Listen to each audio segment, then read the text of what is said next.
Բարև ձեզ, հարգելի քաղաքացիներ, սիրելի ընկերներ, այսօր Արեգ Սամսոնյանի գործով դատական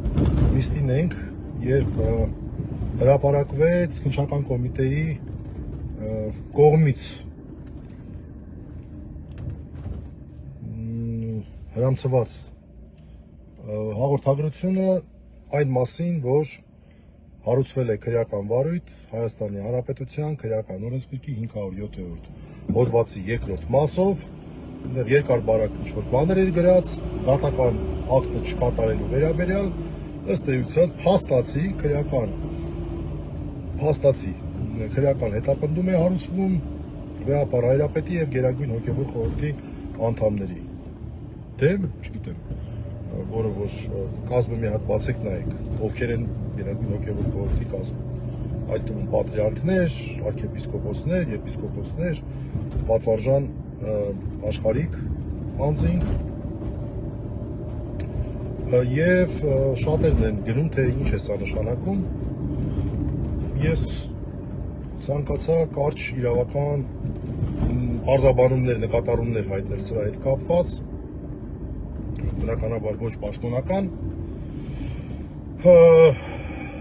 բայց շատ կարևոր։ Ինչ է սա նշանակում։ Նախ սկսենք նրանից, թե ինչու է ամեն ինչը ի հայտ եկավ։ Փաստ առաջին, գործադիր իշխանությունը միջամտեց եկեղեցու գործերին, խախտեց սահմանադրության ֆունդամենտալ սկզբունքներից, հիմնարար սկզբունքներից մեկը եկեղեցու եւ պետության անջատ լինելու սկզբունքը, սկսեց որոշել, թե ով է կարգալույծ, ով կարգալույծ չի, եւ դա նաեւ ունենում էր փաստական, չասեմ իրավական, փաստական հետևանքներ։ Հովանավանքի օրինակը բոլորիս հաշկի առջև է, Արագածոտնի թեմի Թալինի օրինակը բոլորիս հաշկի առջև է, մնացածները չեմ ասում։ Երկրորդ, միաժամանակ բիրտ ռեպրեսիաներ սկսեցին կիրառվել հունիս ամսից սկսած հոգևորականների նկատմամբ, բարձրաստիճան հոգևորականների նկատմամբ, այս պահին 4 նվիրապետ անազատության մեջ է, վարութային աճպարարություններ են անընդհատ կատարվում, օրինակ այսօրվա դեպքը, որ մեր 5 իրավապաշտպաններից Արսեն Բաբայանը ներկայացրեց, մի դատավորի մակագրվում է Արշակ Սրբազանի կալանքի երկարացման միջնորդությունը, որը որ Մասիս Մելքոնյանը չէ, մեկ էլ պարզվում է, որ ծանրաբեռնվածության պատճառով դատավորը այս գործը վերամակագրման է հանձնել եւ մենք չգիտենք թե ով է լինելու դատավորը։ Այն որ ժամը 3-ին նշել էի, ժամը 3-ին վաղը նիստը չի կայանալու, որտեղ այս պահին չգիտենք ով է դատավորը։ Այսինքն բաներ, որ սովորաբար չի արվում։ Այսպես բան ես չեմ տեսել։ Վերամակագրումը ո՞րն է, ինչ ծանրաբեռնվածության մասին է խոսքը։ Ծանրաբեռնվածությունը չգիտեմ։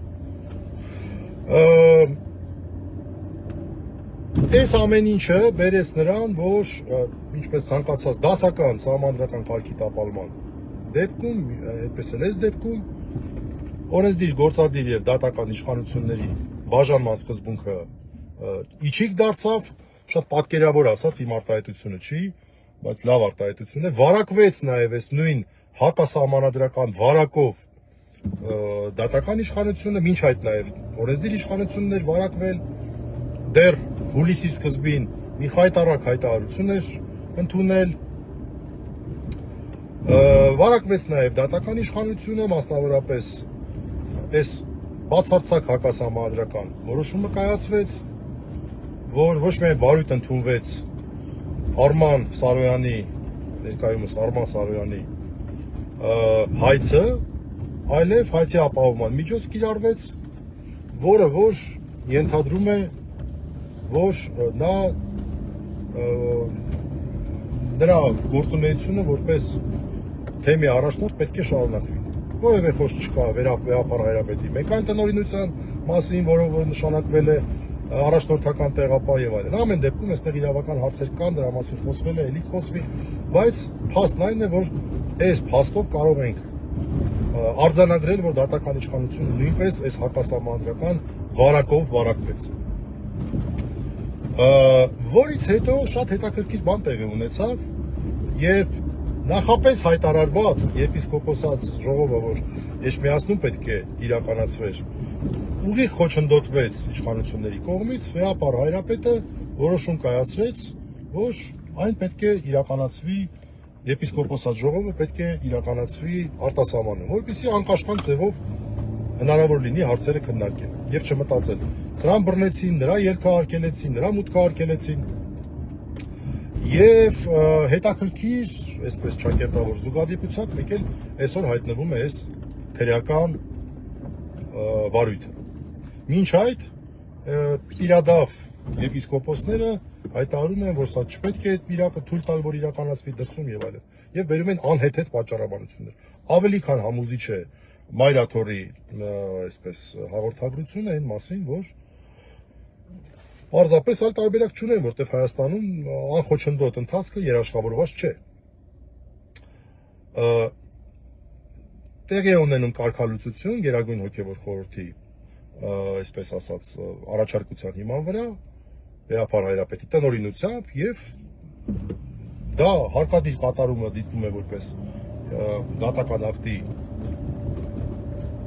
օրինական ուժի մեջ մտած դատական ակտի պայմանների չկատարում եւ դիմում է քննչական կոմիտեին, քննչական կոմիտեն էլ ապալ-թափալ քրեական վարույթ է նախաձեռնում։ Ինչ է իրենից ներկայացնում այս քրեական վարույթը։ Նախ ոչ մեծ ծանրության արարքի մասին է խոսքը, որ հոդվածը 507 բացեք, կտեսնենք, որ մինչև 2 տարի ժամկետով ազատազրկում է նախատեսված, բայց մեկ այլ հոդված քրեական օրենսգրքի նախատեսում է առաջի անգամ կատարած լինելու դեպքում ազատազրկում պատժատեսակ չի կարող կիրառվել, այլ ընտրանքային պատժատեսակներ կարող են կիրառվել։ Այսինքն հատուկ ուղերձ է սա, որ սրա նպատակը բացառապես մեղա վեհապար հայրապետի եւ Գերագույն հոգևոր խորհրդի անդամների նկատմամբ, իսկ Գերագույն հոգևոր խորհրդի անդամներին որպես դրդիչ են այստեղ ներկայացնում։ Այդ մարդկանց նկատմամբ բացակայելու արգել խափանան միջոց կիրառելու համար, որ չկարողանան Հայաստանից դուրս գան։ Այսինքն բռնապետական ռեժիմի հերթական գործիքը, որով խոչընդոտեն, նպատակը դա է խոչընդոտեն հայ առաքելական եկեղեցու բնականon գործունեությունը, մասնավորապես կարևորագույն մարմնի եպիսկոպոսատ ժողովի գումարումը, որը պետք է տեղի ունենար Ավստրիայում փետրվարի 16-ից 19։ Սա է նպատակը եւ մենք այս գործողությանը, այս խայտարակ գործողությանը կարող ենք սպասել եւ նաեւ կարող ենք սպասել օրինակ խոզարկությունների այս քրեական վարույթով։ Նորից ասեմ, շատ ուղիղ բաց տեքստով գրել են, ինչին է այս ամեն ինչը վերաբերում։ Հիմա թե օրեր առաջ իրավաբան գիտնականների, որին ես էլ մասնակցեցի մեկնաբանությամբ, թե ցանկացած ողջամիտ մեկնաբանությամբ, ուղղակի սա իրավական աբսուրդից էլ աբսուրդ իրավիճակ է, բայց ամեն դեպքում մենք ունենք տեսություն, որը ասում է մի բան, ցանկացած որոշում, ցանկացած նորմատիվ իրավական ակտ, ցանկացած իրավական հետևանքներ առաջացող իրավական երևույթ էս լայն հասկացությունը պետք է մեկնաբանվի սահմանադրության լույսի ներքո։ Սահմանադրությունը հենց դրա համար է։ Եվ ցանկացած որոշում պետք է այս տրամաբանությունը ունենա։ Հիմա, քանի որ սահմանադրության մեջ սևով սպիտակի վրա ուղիղ ամրագրված է պետության եւ եկեղեցու անջատ լինելու սկզբունքը, իսկ այն որ կրոնական կազմակերպությունների գործերին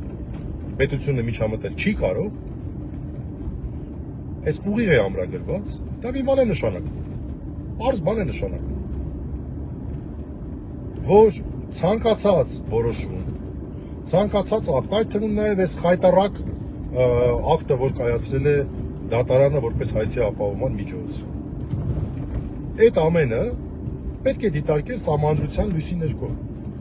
դրանց պետք է սահմանադրական բովանդակություն տրվի, եւ չի կարող որևէ կերպ խոչընդոտ հանդիսանալ, չի կարող որևէ կերպ արգելք հանդիսանալ կրոնական կազմակերպության հազարամյակների հետ, այսինքն 1000, չգիտեմ, 700 տարվա ավանդույթի դրա հիման վրա ձևավորված կանոնական իրավունքի դրա հիման վրա ձևավորված կանոնադրության, որը որ նաեւ կայացվում է խայտարակ հաղորդագրության մեջ գործադրմամբ հայ առաքելական եկեղեցու բնականon գործունեության համար։ Իսկ այդ բնականon գործունեության կարևորագույն սկզբունքը նաեւ այն է, որ համապատասխան կարգով Վեհապար Հայրապետը ինչպես կարող է կարգ շնորհել ձեռնադրության եղանակով, այնպես էլ ընթացակարգերով, որոնք ստեղ պահպանված են, կարգալույծ անել։ Չի կարող կարգալույծությունը որևէ կերպ իրավական վիճակման ենթարկվել։ Որևէ կերպ չի կարող։ Եվ իդեպ այս պայդրությամբ դա չի էլ որևէ կերպ վիճարկվում, ընդհանրապես դրա փաստի ուժով դահական գտել է, որ արկա է դատական ակտը չկատարելու հանգամանք։ Իհարկե մենք հասկանում ենք, որ դահական ինքնուրույն չի որոշումները կայացնում, քննչական կոմիտեն ինքնուրույն չի որոշումները կայացնում։ Հասկանում ենք, որ այս բոլոր կառույցները ուղիղ ենթակա են քաղաքական իշխանությանը, գործադիր իշխանությանը մասնավորապես, եւ ինչպես դատական իշխանությունն է վարակվում հակասահմանադրականությամբ, այս փաստի, այս հանգամանքով նույնը կարելի է ասել մյուս կառույցների մասին։ Նույնը կարելի է ասել շատ ուղիղ ձևով, նույնը կարելի է ասել մյուս կառույցների մասին։ Սա ուղիղ միջամտություն է եկեղեցու գործերի։ Ուղիղ։ Չեմ ասում հանցագործությունը, դա ակնհայտ է, որ հանցագործություն է։ Ուղղակի այս պահին մեր քաղաքացիները պետք է հասկանան այդ հանգամանքը։ Եվ թե ինչ գործիքակազմ կարող է լինել սրա դեմ պայքարելու, ես այսպես մի քիչ կդժվարանամ ասել եւ ոչ թե չկա դրա համար կդժվարանամ ասել, դա նաեւ մտածելու տեղիք տվող բան է, ուղղակի պետք է մի բան ակաժներից օղ անենք, էլի, որ այս իշխանությունները այս հարցը չեն դիտում իրավական տիրույթում։ Հետևաբար այո, իրավական գործիքակազմ պետք է կիրառվի եւ կիրառվում է եւ օգտագործվում է եւ դրա մասին խոսվում է, հայտարարվում է, բայց ի վերջո սա հանրային կարևորության խնդիր է։ Պատկերացրեք, հող են նախապատրաստել ամենայն հայոց կաթողիկոսի նկատմամբ մեղադրանք առաջադրելու համար։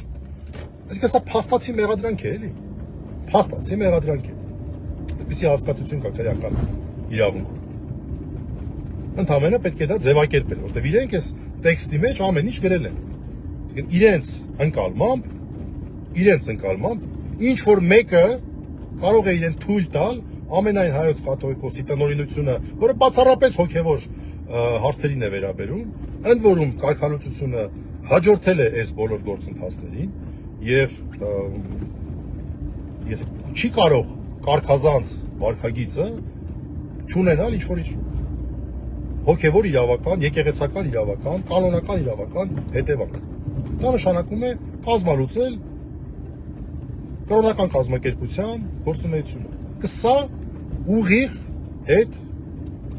գործունեության դրսևորումն է, ուղիղ։ Եվ եթե մի քիչ ավելի խորն ենք գնում, ապա բոլորս էլ հիշում ենք ինչից էս ամեն ինչը սկսվեց ի սկզբանե մայիսի վերջին։ Ուղիղ, սա Փաշազադեի պլան կարող ենք ասել։ Փաշազադե Փաշինյան պլան։ Երբ Փաշազադեն հարձակումներ սկսեց գործել մեր եկեղեցու նկատմամբ եւ ըստ էության դե ֆակտո հանձնարարություններ տվեց եւ այդ հանձնարարությունները սկսեցին իրականացվել։ Ամփոփելով առաջին բոլոր որոշումները, սա որպես իրավաբան եմ ասում, բոլոր իրավական ակտերը պետք է մեկնաբանել սահմանադրության լույսի ներքո։ Չի կարող որևէ իրավական ակտ մեկնաբանվել հակասահմանադրական ճանապարհով։ Չի կարող այդ թվում նաև հայցի ապահովման միջոցը ինչա, որ իհտի խայտարակություն է, բայց միևնույնն է, չի կարող այնպիսի մեկնաբանություն ստանալ, համաձայն որի խաթարվի պետության եւ եկեղեցու անջատ լինելու սկզբունքը, որի դրսևորում է Վեհապար Հայրապետի եւ եկեղեցու կանոններով ու կարգերով սահմանված մյուս մարմինների իրավասությունը։ Հատկապես այն հարցերում, որոնք որ բացառապես հոգևոր նշանակություն ունեն, շնորհին են վերաբերում։ Եվ կարգալուծությունը դրա դրսևորումն է, ինչպես կարգ տալն է, այնպես էլ կարգալուծությունը։ Երկրորդ, այս հոդվածով քրեական վարույթ նախաձեռնելու նպատակը կարելի ասել անթակույց նպատակ ամենայն հայոց հայրապետին եւ Գերագույն հոգեվոր խորհրդի անդամներին զրկելն է Հայաստանից դուրս գալու հնարավորությունից։ Կարող է դա վաղ անեն, կարող է դա մյուս շաբաթ անեն, բայց վստահաբար մինչև փետրվարի 16-ը պլան ունեն, ծրագիր ունեն, որ իրականացնեն, որպեսզի տեղի չունենա այդ կարևորագույն եպիսկոպոսատ ժողովը, որտեղ որ քննարկվելու են բոլոր արկա հարցերը։ Երրորդ, այս հոդվածը ոչ մեծ ծանրության արարք է եւ ըստ այդմ ասում են, որ այդ խափանման միջոցը կարող է կիրառվել։ Երրորդ, խուզարկություններ։ Չզարմանանք, որ Մայրաթոր գնան էլի այս բանով, այս խայտարակ պատկերին ականատես լինենք, խուզարկությունների։ Չզարմանանք դրանից։ Եվ երևի ամենակարևորը, այս հանգամանքը շատ էմոցիոնալ հանգամանք է եւ ես հիմա դժվարությամբ եմ պահում, բայց նաեւ մենք բոլորս պետք է մեր մեջ ինչ-որ հարցերի պատասխանենք։ Մենք պատրաստ ենք, շարունակում ենք պաշտպանել մեր եկեղեցուն։ Եվ բնականաբար ես կարծում եմ, որ այն մարդիկ, ովքեր որ դեկտեմբերի 18-ին են եղել Մայրաթոռում, ակտիվ են, թե Սփյուռքում, թե Հայաստանում, այսպես բաները շատ սպասելի են։ Բայց մենք պետք է վերահաստատենք մեր քաջությունը եւ հավատարմությունը մեր Մայրաթոռին։ Սա ուղղակի պետության եւ իրավունքի կապը խզող հերթական փաստն է։ Գնալով պետությունը եւ իրավունքը սենց հեռանում են իրարից եւ արդեն տենց չեն էլ երևում։ Իրավունքի դիրքերից պետությունը չի երևում, պետության դիրքերից էլ իրավունքը չի երևում, որտեղ բացառապես ռեպրեսիոն մարմնի է վերածվել։